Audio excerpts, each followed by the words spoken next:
Žiaľ, nie o všetkých kolegoch poslancoch sa dá povedať, že trávia čas nejakým spôsobom zmysluplným a to, čo sa deje, ako ste presne poznamenali, pred ministerstvom zdravotníctva a detskou nemocnicou je dých vyražajúce a zdravý mozog to nemôže brať. Keď jeden človek naozaj s mikrofónmi, s aparatúrou, s autom, s tričkami sa tam postaví, vyblakujú tam, robia tam hurhaj pri ťažko zdravotne jednoducho handicapovaných aj ľuďoch, pacientoch, čo tam predvádzajú, no to je jeden hnus. Viete, tlačovku si vedia spraviť od hoci kadiaľ.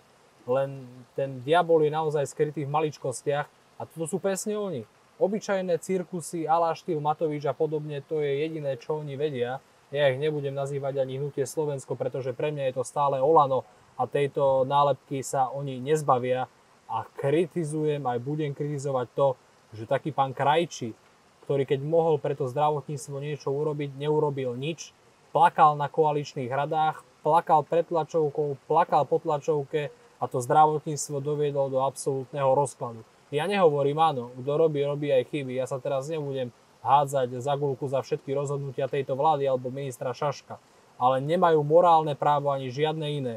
Práve takíto babráci a darebáci z Olano robiť toto, čo robia tie cirkusy. A ja sa nečudujem sa tým ľuďom, aj tomu pánovi, a mu na diaľku ruku podávam a klobúk dole, pretože povedal to za celé Slovensko, že ten šipoš, ktorý tam hulákal pod oknami tých detí, keď tam rodičia s malými deťmi privádzajú do tej nemocnice svoje ratolesky alebo seniori tam idú a majú si tam pozrieť toto, čo tam tieto choré hlavy predvádzajú, no tak to je naozaj, zdravý človek to nemôže pochopiť.